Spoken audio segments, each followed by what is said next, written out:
You're listening to the Fibromyalgia Podcast, Episode 3.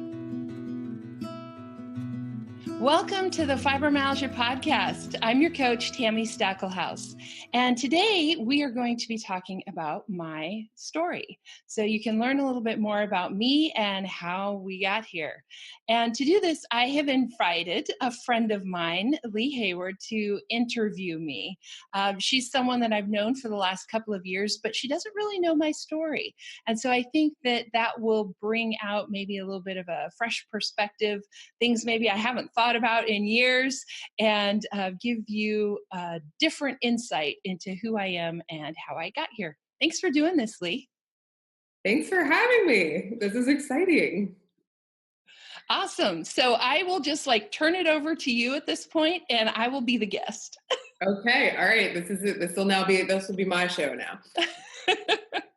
So it is funny because you and I have known each other for quite some time, and we know lots of fun, intimate details about each other, but I actually do not know sort of certain parts of your journey with fibromyalgia. And I kind of wanted to start by saying, I want to hear about, how this began for you and how you sort of figured some of these things out. But I think one of the things that I have found just by getting to know you and, doing our work together is that you have such an interesting take on what fibromyalgia is for you. And I'd love for you to kind of start by sharing that with us, and then we'll kind of go into your journey. All right. Awesome. This is something actually that I don't talk about very often because I think it can be really hard for a lot of fibromyalgia patients to hear. It's not an easy thing, especially if you're newly diagnosed and if you're in a lot of pain. What I'm about to say may sound very challenging. But the honest truth is, when I hear the word fibromyalgia, I smile. It's like you're talking about a friend of mine. And I really do love fibromyalgia. I think I know it sounds really weird, but I really do. I mean, it has changed my life in all the best ways. It's actually made me a better person, a more caring person. I've been able to contribute to the world around me in ways I wouldn't have otherwise. I've been able to make a difference in people's lives that I wasn't making before. And I've got to meet all these amazing people. I've got to go amazing places and do amazing things. I don't know if I would have written my books if it hadn't been for fibromyalgia. So for me, fibromyalgia has brought in so many blessings that I actually, I love it. Well, and I'm sure that it's interesting to hear, because I think even, you hear of people being diagnosed with various things, or you have been diagnosed with something. And I think we all have kind of a way in our head of how we think we would deal with things. And a lot of it is just survival. I'm going to get better, but you've taken it to one step more, which is really true and honest embracement. And I think that is what I've been able to watch in you has made such an impact on so many people. So that's really cool. So thanks for sharing that. Absolutely. So I want to know, when were you first diagnosed with fibromyalgia, and how did you start to figure this out? So I didn't get an official diagnosis until I think it was early 2007. But I can look back over my life and I can kind of see fingerprints all along the way. I was one of those kids that was always sick, always had things going on. I was diagnosed with chronic headaches when I was a teenager, and there was always something not quite right physically with me. And I started doing my own research when I was in my teens to try to figure some of this out. And I think the first time I asked a doctor if it could be fibromyalgia was probably in 2000 or so. So it took me a good 7 years to finally get an actual diagnosis. And were you the first one to mention that word? Like, were Yes, you I who brought was. that to the attention of the experts? Yes, I actually, I remember I emailed my doctor at the time and I said, here's what's going on. Is it possible that I might have fibromyalgia or chronic fatigue? And I used an acronym for chronic fatigue. I can't even remember which one it was now. But the nurse that wrote back to me says, I'm not sure what that is, but let's get you in for an appointment. And I was like, oh, that's so encouraging. Awesome. Wow. Yeah, I know, right? So, I mean, that's fascinating because, like, how much longer would you be sitting around waiting if you hadn't done this proactive work? Um, and this is skipping ahead a little bit, but you and I have talked a lot about the idea of like full integration, both in business and sort of life. And you know that I'm obsessed with the Steve Jobs biography, and anybody who has read that or knows anything about Apple knows how they really operate in a way of full integration. And I kind of love that you sort of started that on your own. But how have you sort of in this process learned who needs to be on your team? Oh, that's such a good question. See, this is why I invited you to do this. Oh, oh good. How did I decide who needed to be on my team? Um, well, one of the big things for me, just the way I'm wired and the background that I have, is sort of this idea of life is a grand science experiment, and let's try something, see what happens. Does it help? Does it hurt? And then like make adjustments and go from there. So a lot of figuring out who needed to be on my team was looking at areas where maybe I wasn't quite where I wanted to be. I had adopted this idea of that if I could get all the individual parts of me working as well as possible, then the larger scale me would work as well as possible. So I started looking at some of those little things and seeing, okay, my sleep isn't awesome, so let's find somebody to help with my sleep. Or I have all these chronic headaches, so maybe I need a neurologist to help me with the chronic headaches, or whatever those little things were. So I kind of tried to look at the gaps. And then the other thing that I did was I was very proactive actually about taking people off of my team. Ooh, that's a It great was point. just as important for me. And you brought up Steve Jobs. That's actually one of his quotes that I love, is that what we don't do is almost more important than what we do. So taking people off of my team was almost as important or more important than who I added to my team. So if I had somebody where I felt like, just wasn't respecting me or not listening to me, the doctor who was like, I don't really know what that is, but let's check you out. Or I think this is just depression from your stressful job. Like, okay, I got to replace that person because that's not helpful. Right? Right. Yeah. And I imagine too that there is a decent amount of, and we've talked about this in other areas too, of like what you should be doing. And so you feel like you put all of these shoulds into place, but they're not necessarily the right path for you in particular. For sure, for sure. I hear a lot of people talking about like nutrition is a big one, what we eat, how we move. Like those seem to be the two big things every person on the planet is told, right? Like you need to change what you're eating, you need to change how much you move. In other words, diet and exercise. Right. And for me, yes, those pieces were a part of the puzzle, especially at first, they were a big part of the puzzle, but over time, they have been less important as other things. And I think it really is important just to take that mindset of this is a science experiment and see what actually gives you a benefit. And if it helps you a little bit, that's still worth noting because lots of little bits add up over time, right? And I think a lot of times we discount the little improvements, and you can still get to 100% if you've got 50 things that help you 2%, or, you know, a combination thereof. But I think a lot of people are looking for the big magic bullet that's going to fix everything. And I was happy just to get a little bit here and a little bit there. And I knew if I just added up all of those little bits, right, like pennies in a jar, eventually you'll add up to something. Yeah, that's really cool. Was there a way to, I mean, like there is no magic bullet.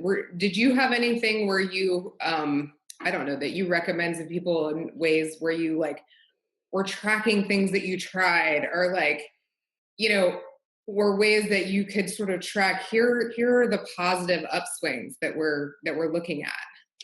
There were a few things that I did tracking wise to kind of help me know what was making a difference. So I was tracking my pain levels and my energy levels, and actually have a worksheet for my clients that I use. And those of you who are listening to the show will include the link in the show notes so you can see some of these tracking tools. But I think it's really easy. It's really easy for us to forget, right?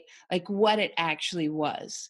And our memory gets fuzzy. And this is true for everybody, but even more so when you've got fibro brain, which is fuzzy anyway, right? So actually tracking numbers, tracking what my pain levels were, and not so much worrying about what my pain level was at any given moment, but more what the trend was. Is it getting better or is it getting worse? The other thing that I used, which kind of happened by accident, but has been such a major help for me, is actually using a step tracker. I decided, for whatever reason, I decided one day I wanted a pedometer for my birthday. And so I got one. And then, a couple months later, we went golfing. And I say it in quotes because my sister and my husband, they were actually going golfing. And I'm like, okay, I'll go with you. I'll drive the golf cart. I know I can't walk that much, so I'll drive the golf cart and I'll quote golf, right? And then 2 days later, I was so exhausted, and I'm like, what the heck did I do? All of these. This is something that goes through so many fibromyalgia patients. It's like, I have a flare now. What the hell did I do? Like, I have no idea. So what I discovered was that I could go back and look at my activity that the pedometer tracked. And that day that I thought I was just driving the golf cart, I wasn't really doing much. I actually walked 3 times more than my normal amount of steps. Wow. So, when you do something like that, like 3 times the amount of activity that you normally do, of course you're more tired. Of course you might be in more pain. And so using that pedometer and tracking my steps was huge. I started to see my steps kind of like dollars, right? Like I had a certain budget for the day of how many steps that I could use. And let's see, going to Costco is going to cost me 1,000 steps. But if I only have 2,000 steps in my budget for the day, is that how I want to spend them? Can't go to Costco twice in one day, and all of those things. And starting to think about budgeting my energy the same way that I think about budgeting my money. And that really helped me a lot in terms of managing the energy that I did have, making better choices on what I wanted to spend my energy on, rather than just like running out and saying, what happened? Where did it go? I knew exactly what I had spent it on, and started to have more consistent energy so that I could plan for things, right? Like I could say, yes, I would love to have lunch with you in 2 weeks, because I know my energy is going to be consistent enough that I can actually do that. Right. Boy, that's so powerful. Even just those words, budgeting energy, to actually start to think about that. It's so much more empowering than thinking, am I going to have enough energy? Right. Right. That's a cool story. So you mentioned your husband. I know you have a lovely husband. Yes. What was it like for you guys? You were married when you were first diagnosed. I know it was, a very significant life change for you. What was it like for you guys as a couple and for your marriage? It was super, super interesting. So we had been married maybe 6 months when I was diagnosed, maybe a little bit longer. And we met on the internet. So he lived in Florida and I lived in Oregon, and he moved to Oregon about a month before we got married. So at the point when I was diagnosed, we had been living in the same town for only like 7 or 8 months, something like that. And I think it was a huge shock to him because when you are, talking to somebody on the phone or, meeting for a weekend or whatever, like I would be the best version of myself in all the ways, right? Not just Mm. like my personality or how I looked, but just like how much energy I had. Whether it mattered where he parked going to the grocery store, right? How far I had to Mm. walk to the door. Those kind of things didn't matter when I was just visiting him for the weekend. But when you're doing it day after day after day, I remember many conversations where I was like, really? Do you really have to park way out here? Like, have I not told you this a million times? I can't walk that far. So it was definitely challenging. And I think the thing that was the most challenging for him, which I totally get, is the fact that it changed from day to day what I could and couldn't do. And there was nothing on the outside to tell him whether it was a good day or a bad day. So Mm. one day I would be like, yeah, no problem. We can park wherever and I will walk to the store, or I'll, do my own things around the house. And then the next day I'm like, can you get me a glass of water?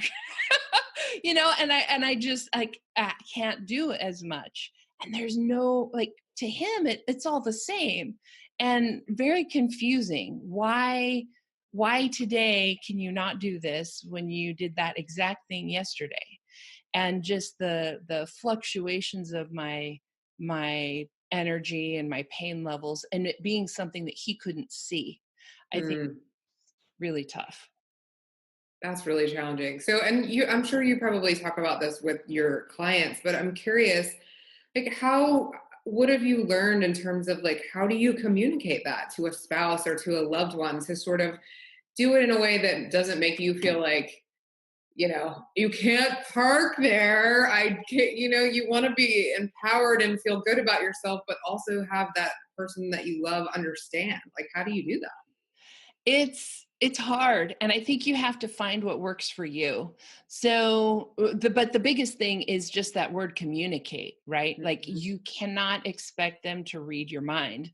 And I know that sounds so obvious when I say it, but if you really think about all of the things that you do in life, there are so many times where that's actually what we're asking the people in our lives, our spouses, our friends, our family to do, is to read our minds or to read our bodies and to know what we need, sometimes even if we don't know what we need. And that's totally not fair.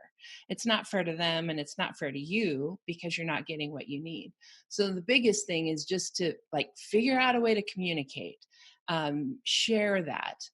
The other thing that I think is really important is to make it about you and not about them. So I tried very hard to ask for what I needed rather than talk about what he should or shouldn't do, which I think is a big difference and feels very different to the person who's hearing Mhm. it. I also had to decide what things I just needed to do regardless, like what I like absolutely had to have, and be willing to do it for myself however that needed to happen, right? So if I, for instance, didn't have enough steps to go to Costco, that responsibility was mine, right?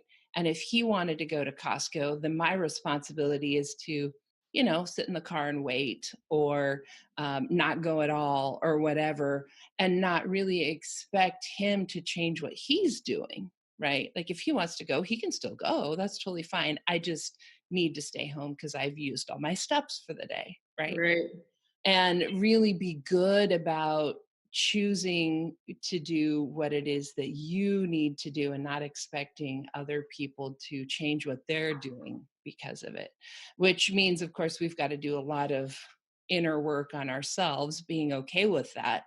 But the more you can, and the less drama there is around that, the easier it is to get what you need. I think the part where a lot of people get into trouble is that we assign all of this emotion and drama to simple things like, I'm going to choose not to go to Costco today because I've used all my steps, rather than all the other stuff.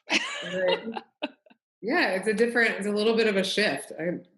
It Well, is. and it's And funny too. Communicating is not an easy skill, no matter what your scenario is. My husband and I have gotten in the car to go on a road trip, and we are from the same town, and one of us was going to one parent's house and the other was going to the other parent's house. Like communication is challenging. So I think it's good to kind of hear that you have to sort of communicate with your own self in terms of like budgeting the energy, and then bring that into the rest of your family. absolutely. And there's so many creative ways that you can communicate too. I had one client who was very tired of always answering the question, "How are you feeling today?" Yeah. Because it's like, most of the time it's not very good, and it's just, it can be annoying. So what they ended up doing was, I had a couple of different clients do a couple of different things. One had sort of this little indicator dial on the fridge that she would put to, so her family could just look at the fridge and see how she was doing that day.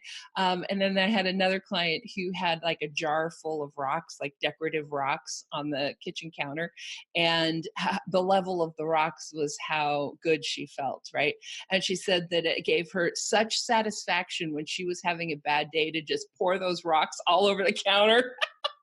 You could just like look at that, and it was like a visual for them of, oh, today's a bad day. And it's weirdly empowering because just the people do it out of politeness to communicate, but often you really have to think about what sort of communication people need. And so I could totally, like, pouring that jar out would be liberating. Yes, Don't exactly. even ask me about it. I poured the jar out. We're done. Yep. Funny. Well, so now obviously you are an amazing coach and doing all these great things. But when you were first diagnosed, like, what was it like before you had the outlook of, I love fibromyalgia? Yeah. Yes, because it was not always that way. Not too much. Yeah, I started off like most people. I'm like, what is this horrible thing that's happened to me? Um, I told this story in I think it was the last episode, one of the earlier episodes, about my husband sort of giving me a talking to, because I was complaining about my body, and I was complaining, like we girls often do, especially when you're in a body that isn't quite working right. It's defective, I'm fat, all the things, right? And he's like, every time you do that, that puts me down because I chose you and I think you're beautiful. And so that was like, whoops. Oh my gosh, that's so funny. That's so true. Yes, exactly. And so that was a big thing, starting to shift to try to see myself from his perspective, um, rather than just from my perspective, right? Mm. And then the other thing that I did was just start to look at, if this is what I have, if this is the diagnosis that I have, then what can I do to make the most of it? What can I do to, at the very beginning, I'm thinking like, how can I get rid of this, right? How can I overcome this completely? How can I heal this? And so I was looking at all of everything that I could find, to try to improve. And I think the mind shift that happened for me was really looking at this as my new job. I hadn't been able to work, and so I had nothing else to do, right? So I just made getting better my full-time job. And I journaled about it, and I read books, and I did research online, and like that was my job, was to get better. And what was it that I needed to do to accomplish that? So I really tuned into my body and tried to really tune in to what makes me feel better, what makes me feel worse, what do I need? Do I need more sleep right now? Do I need to sleep in? Do I need to, what do I need to do? Right. And that, I think, has been such a gift. It's hard to do that tuning in when you're in so much pain, but if you can, your body will totally tell you what it is that you need. And for me, it's like it doesn't matter what's going on. I know exactly what my body needs and how to get to where I want to be. So if I'm in a flare, I know exactly how to get out of it. If I'm going to do something that's extra strenuous, I know how to make sure that I'm going to be okay the next day. And, all of these things. But that's a skill you have to develop, right? Mm. And for me, that was really the attitude that I took at the beginning. But it definitely wasn't easy. Like, one of the things that I discovered during that time was that I could really only leave the house once a week. It didn't matter whether I was going to get my hair cut or going to Costco or going to a doctor's appointment or whatever. I really could only leave the house once a week and stay feeling semi-decent. I won't say good, because I wasn't good yet, but more than once a week would actually make me feel worse. And I wanted to be on the upswing instead of the feeling worse swing. So that was tough, right? Because then at that point, I was going to a lot of doctor's appointments. I was seeing a chiropractor, I was seeing my primary care, I was going to physical therapy. Well, that's often like several appointments in one week. So being able to speak up for myself and say, when the doctor is saying, okay, we would like you back here on such and such a date, to look at my calendar and say, I already am doing something that week. So what about the next week? And really ask for what I needed. But that was tough, realizing I could really only leave the house once a week and still maintain how I felt. Um, like, it didn't matter if it was a fun thing or a not fun doctor thing or whatever. Like, and I was the one who had to stick to that, right? There Mm. wasn't anybody else who could help make sure I did that thing. It was me that had to be good about keeping those boundaries. Mm. It's interesting because you had to educate yourself so much, and then you almost have to give yourself permission to just totally be you and do you and do what's best for you. Yep. So I know that, you travel all over the place, you are very active. You leave the house many more times than once a week now. Yes, I do. How did that happen for you? How do you go from only being able to leave the house once a week to literally you can get on a plane and go speak and be fantastic and impact all of these people? The biggest thing to know is that it took years. It wasn't fast. I didn't go from not being able to leave the house except once a week to traveling all over the world in like a week or anything like that. It has taken me years. Like, that was probably 11, 12 years ago, when, so it's been a while. And every time I get to a place where I feel like, oh my gosh, I am so much better, I am awesome now, like, there's even more awesome. So even though I'm doing all of these things, I fully expect that there's even more improvement that I could make at some point in my life. But just that continually looking for, what can I improve, even if it's just a little bit. And I love the story of the tortoise and the hare. And I feel like that's me. I'm the tortoise. I just like keep plodding along. Nothing super fancy, nothing super dramatic. No, all of a sudden I did this thing and it changed my life. It was just one little step at a time. But over the course of 12 years, one little step in a certain direction takes you a long, long way, right?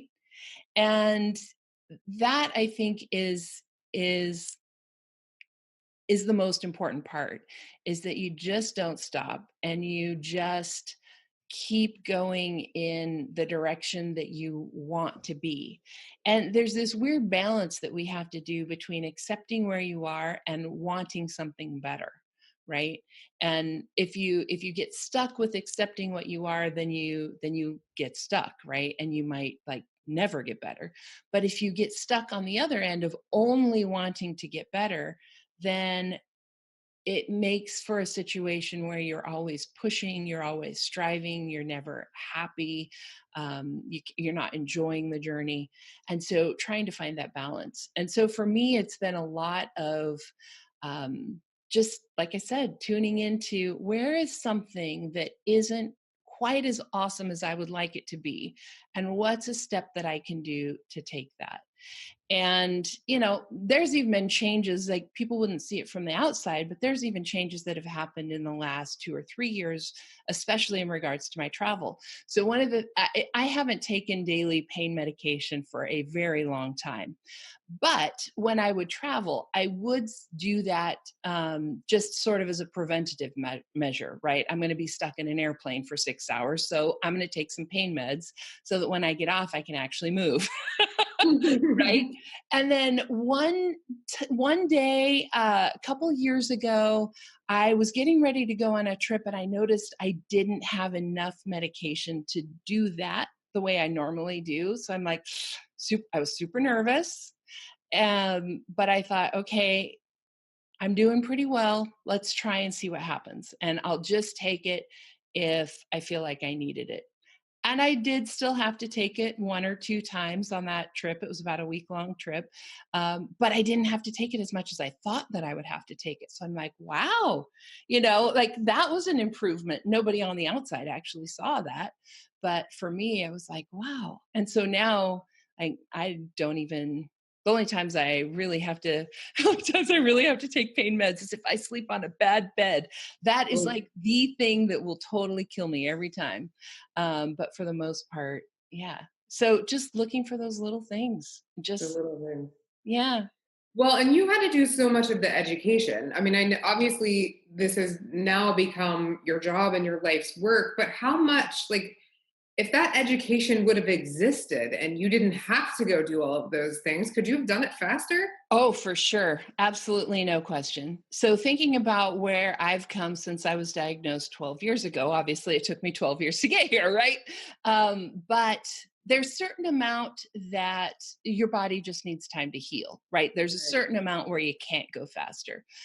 But the part where I had to like track down the information and absorb the information myself, and then get that information to my doctors, or find a doctor that also knew the information, right? Like you don't know what you don't know. Right. That process definitely made things take longer. And a lot of things like, accidentally discovering that a pedometer can help me manage my energy. Like if I had had that from day one, rather than 2 years, 3 years in, right, that would have saved me 2 or 3 years, right? So I think this is just, wild guess off the top of my head. I would guess that I could have gotten to where I am now in probably half the time if all of the things that I know now had been available to me at the beginning. Hmm. Is that part of why you began being a coach? That's exactly it. I really, it was the strangest feeling when I first started feeling better. I had this very clear visual image that I was walking around with like this beautifully wrapped present in my hands, the kind with the shiny paper and the big bow, and like, one of those Tiffany presents. box. Yes. And I felt like that was the gift that I had been given, of being able to feel better and being able to go out and live my life again, and I just wanted to share that gift with other people, because I knew how hard it was for me to find out those things. And I'm a smart cookie, right? I love science. Like there were a lot of things that I had going for me that maybe somebody else doesn't. Like maybe they don't know where to go to look for those research articles, or maybe they don't have the science background to understand what's in it, or maybe they just don't like it. Maybe they don't have the same troubleshooting background and skills that I had from, working at a software company and having to do tech support. There were a lot of things that I had that I think made this easier for me that I knew not everybody had. And so I just wanted to share that. I wanted my pain and my journey to make a difference for somebody else, because as soon as that happens, then it becomes bigger than just me. Right? It's not just this thing that happened to me. It's something that then becomes a blessing to other people. Like it's that whole lemons to lemonade thing, right? Like if life gives you lemons, if life gives you fibromyalgia, and you can figure out a way to actually have that help somebody else, there's a greater purpose there and a greater calling there. And it just, I don't know, for me, that made it easier to bear. It made it easier to handle the diagnoses I would get. I remember one time leaving the doctor's office with another new diagnosis. I think it was when I was diagnosed with Hashimoto's. And I was like, here's yet another thing I can help my clients with, right? Rather than being like, oh man, why do I have to have all these things happen to me? It's like, oh yay, I get to learn about something else. You're like literally the walking encyclopedia for fibromyalgia. Exactly. Well, and one thing, now this is my heart, but one thing that you literally are the walking thing of is fabulousness and looking amazing. And that's not always easy when you just don't feel awesome. I'd love for you to mention, kind of that journey of what that's been like for you. I mean, look how cute you are. And, but there's a lot that goes into number one, feeling comfortable in your skin and your body, especially when you have pain. But then number two, really feeling good about who you are. Yes, definitely. So, for sometimes there's some days, I mean, we all have them where you just feel like you want to stay in your pajamas all day. And there were way too many of those days when I was first diagnosed. I remember one day in particular where when I decided to file for disability, where I was in my pajamas. It was the end. Excuse me. I was in my pajamas. It was at the end of the day. I'm pretty sure I had been in those pajamas for most of a week. Like it was the reality of the situation. And there were some days where the simplest thing would be what would turn me around, right? Like I would be getting dressed in the morning and I would choose to wear a top that was a little bit more cute. Maybe I'm still not going to put on makeup. Maybe I'm still going to be in my yoga pants, but maybe it's just a little bit cuter t-shirt than the others, right? And then putting that top on would make me feel like, oh, well, maybe I'll put on a little lip gloss. Maybe I'll put on a little mascara. It's like one thing would lead to another, or sometimes the opposite would happen. I remember quite often putting on like lipstick or lip gloss and then being like, well, maybe I'll do my hair. Maybe I'll do the rest. And just do a little bit. Because when you look good, you feel better. And that is it's such a challenging thing, right? Because we don't want to assign our worth and our identity to how we look, because there's a danger there too. But when we look in the mirror and we like what we see, we feel better about ourselves. Like there's just really no way around that. I think that's perfectly natural, perfectly normal. And so if you aren't feeling good in your own body, right?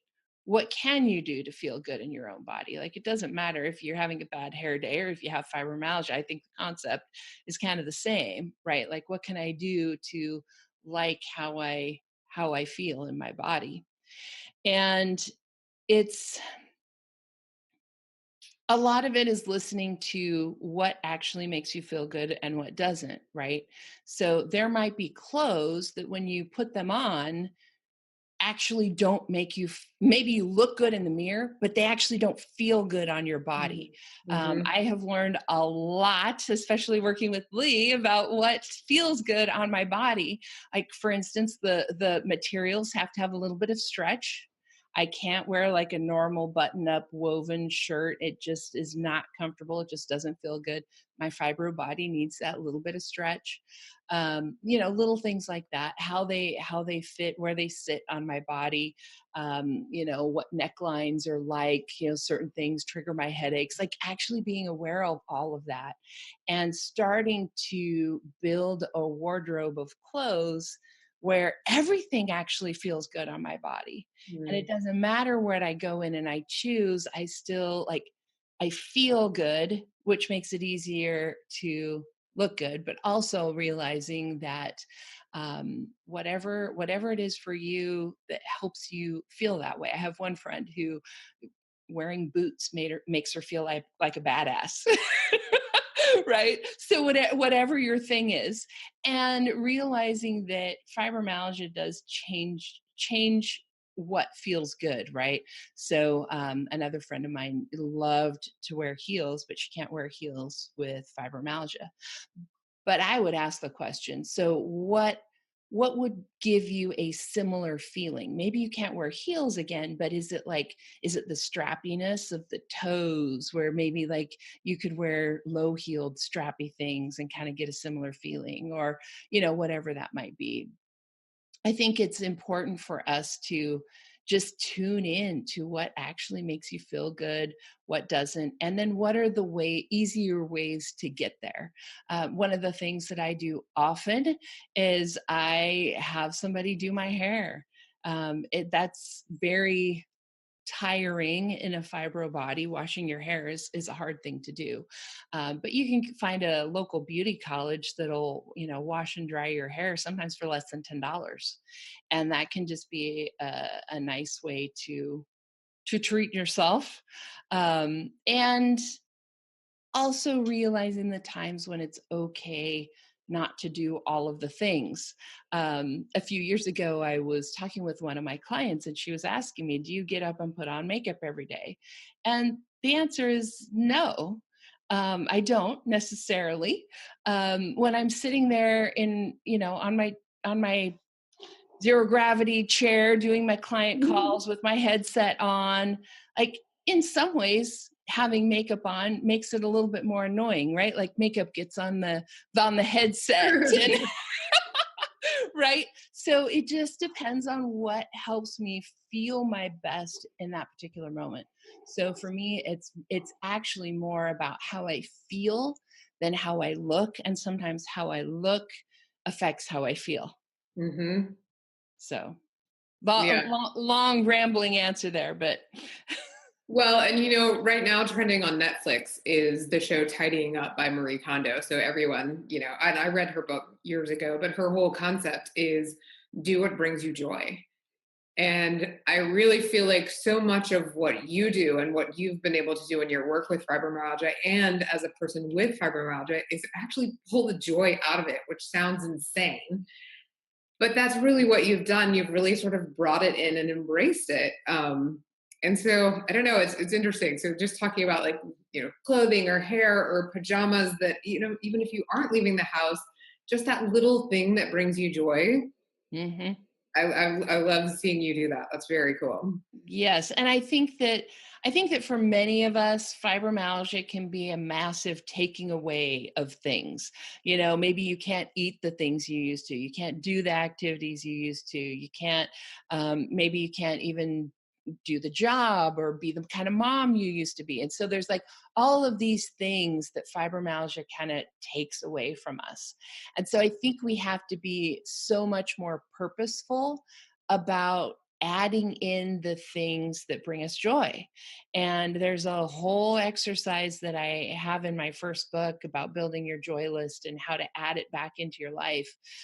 Because in my opinion, if you don't have that joy, like, what are we doing this life for, right? Like, it's just like, we need that fun. That's the stuff that brings us joy, is why we live life, right? It's why we do the other things. Like, I would stay up all night long if I was left to my own devices. I am totally a night owl, but going to bed early lets me do some other things that I do love, right? And so it's like, that's kind of how I see finding those things that bring us joy versus the things that we have to do sometimes to be able to do that.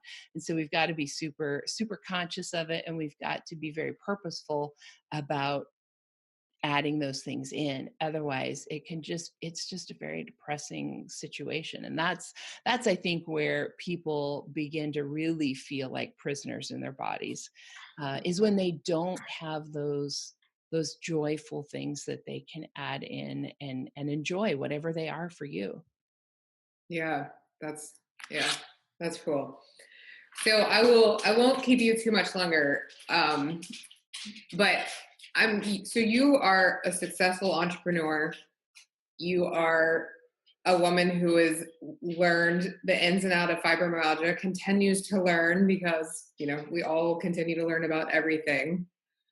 I mean, what's like the one thing that you want people to know, that either about you or just about your journey, that is most important to you?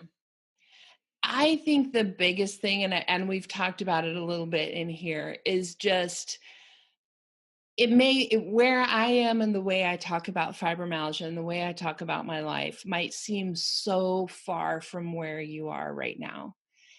Know that I was there also, and that I didn't do anything super wild or dramatic.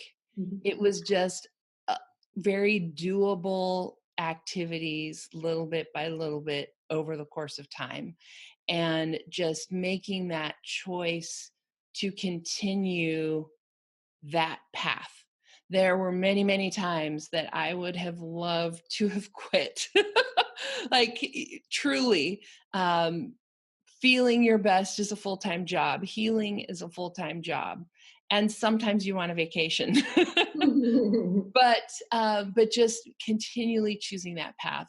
And I think that, honestly, that's one of the biggest gifts that coaching has given me, is that it's helped keep me on the straight and narrow in the times when I wanted to quit, because I'm talking about it every day. I'm coaching my clients every day.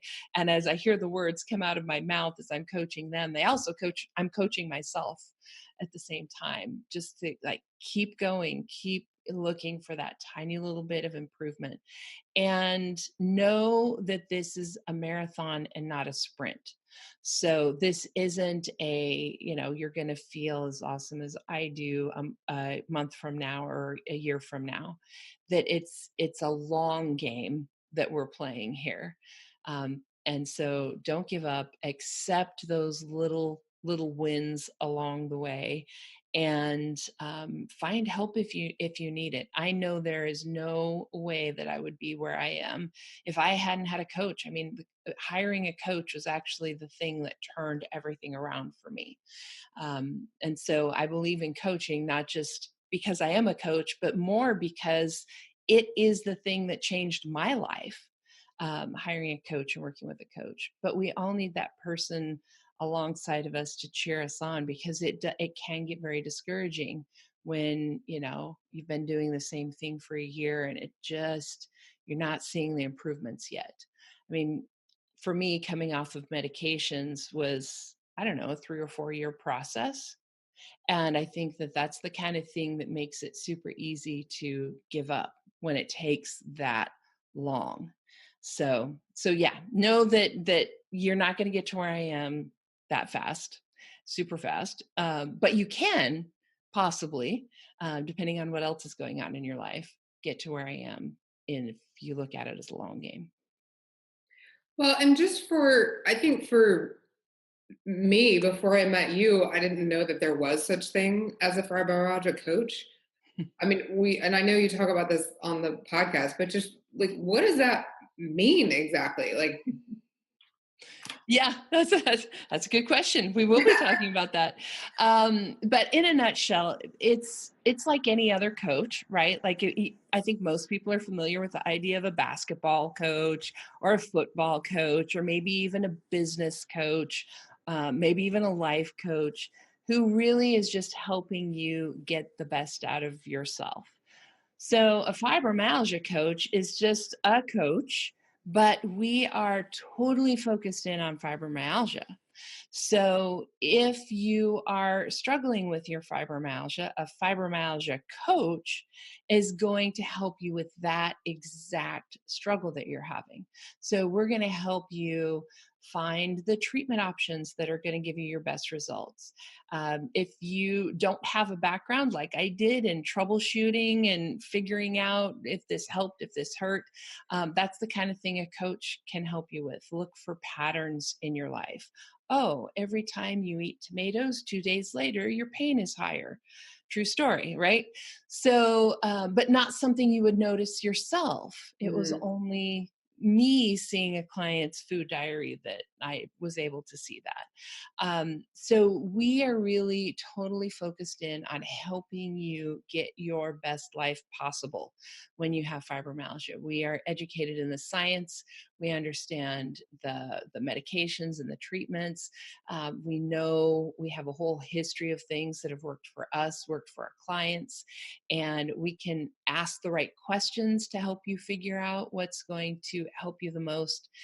And I think most importantly, we are all fibro people who have been there. Like when you say it's a bad day, we know what that means, right? Or if you say you're tired, we know what that actually means, not just, oh, I need to go take a 20-minute nap and I'm good, right? So you're talking to people who actually get it and can give you practical strategies for how to move through whatever it is that you're dealing with, because it's what we do every single day. Yeah, that's very good. Well, thank you so much for sharing this story with me and with the rest of us, and for creating this community. It's an amazing thing that you're doing. Awesome. And thank you so much for doing the interview. I knew you would Yeah, ask questions that I haven't thought of in a long time. So it was awesome. You had some good ones. Well, thanks for having me. Awesome. All right, everybody. Thanks for being here for this episode. Our next episode, I'm going to just give you a little bit of overview of what I believe fibromyalgia is. I'm going to share some of my favorite bits of research that have been done and why I find them interesting. That'll be on episode 4. And then episode 5, I'm going to be interviewing Dr. Ginevra Lipton, who is a fibromyalgia specialist and runs the Frida Center for Fibromyalgia. Her clinic is all about fibromyalgia. We're having her come and talk about fibromyalgia from her perspective, the research that she has done on fibromyalgia, and the bits of research that she finds super encouraging and gives her some hope for the future of fibromyalgia. So as always, make sure you go to fibromyalgiapodcast.com for the full show notes. For this episode, I'll have some of those tracking worksheets and some information on how I use a pedometer to help me manage my energy and all kinds of other goodies for you. See you next time.